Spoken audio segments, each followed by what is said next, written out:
Oke teman-teman, jadi singkat cerita, aku baru dikasih tahu sama teman aku ya terkait tutorial PHP.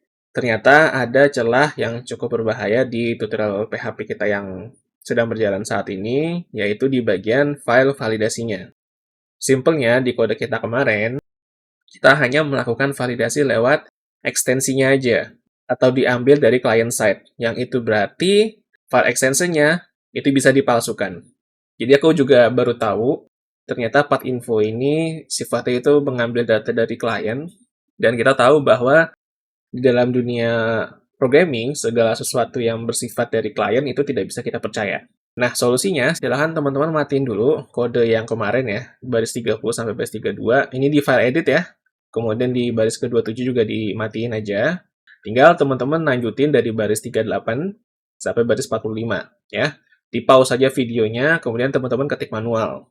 Jadi simpelnya, kita menggunakan fungsi file info open, atau bisa dikatakan kita suruh PHP-nya untuk membuka filenya terlebih dahulu. Kemudian kita cek bagian meme type-nya.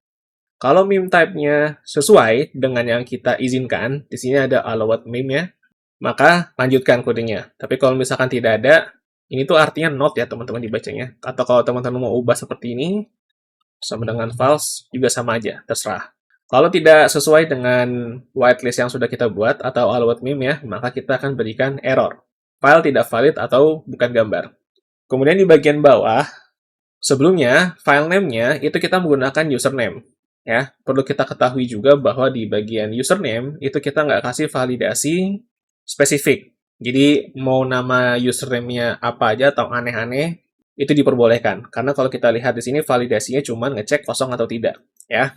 Dan itu berarti username ini juga terdapat kerentanan. Jadi kita bikin aja di sini random pakai fungsi bin to hex ya. Aku absurd aja ngambil dari Google gimana caranya bikin random kata gitu ya dari PHP. Ternyata caranya seperti ini, ya sudah pakai yang ini saja. Kemudian terakhir, bagian ekstensi filenya itu kita menggunakan dari allowed meme. Jangan ambil file extension yang dari client side. Makanya kenapa di baris yang sebelah sini aku matiin file ekstensinya.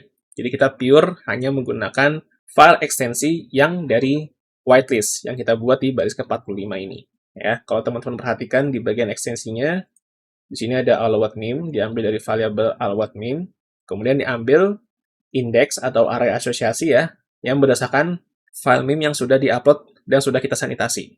Jadi kalau seperti ini, caranya jauh lebih aman.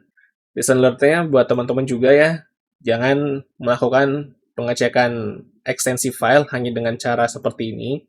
Ternyata cara seperti ini katanya rentan. Jadi simpelnya ada yang namanya serangan spoofing atau apalah itu.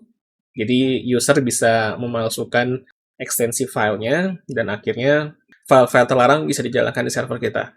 Aku tahu ini cuma praktik sederhana aja dan pasti teman-teman nggak bakal naikin ke hosting gitu kan atau ke server.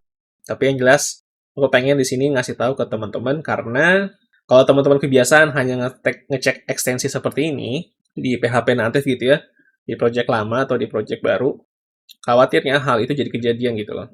Sebenarnya ada cara lain, teman-teman bisa setting config-nya lewat Apache, tapi menurut aku itu sudah di luar ranah programmer lah. Karena biasanya ngotak-atik Apache itu DevOps ya, atau mungkin malah project manajernya. Jadi kita sebagai programmer sebaiknya kalau mau melakukan validasi ekstensi dari sebuah file, itu caranya seperti ini. Ini yang cara paling aman ya, dan bisa dibilang best practice-nya lah. Kita tes dulu.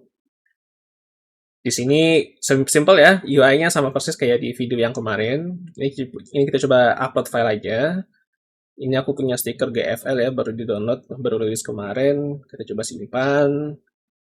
Biarin dia loading dulu. Oke, nggak ada masalah. Sekarang aku coba upload yang bukan file gambar ya. Jadi aku punya satu file musik di sini. Kita coba pilih, kita coba upload. Maka hasilnya file tidak valid. Ya, berarti codingan kita nggak ada masalah. Dan yang aku kasih contoh tadi, itu berupa kode yang bagian edit. Jadi pastikan teman-teman ubah juga di bagian create-nya ya. Karena kalau teman-teman ubah editnya doang ya, create-nya nggak jalan. Kecuali kalau teman-teman sudah menerapkan DRY, kodenya udah diubah, bisa reusable, ya teman-teman nggak perlu khawatir. Oke, mudah-mudahan dari teman-teman nggak ada korban ya. Karena kebiasaan melakukan pengecekan validasi ekstensi file seperti ini, jujur aku juga baru tahu, Dan alhamdulillah sekarang udah tahu, jadi langsung aku bikinin videonya. Mudah-mudahan bermanfaat dan sampai ketemu di video yang lainnya.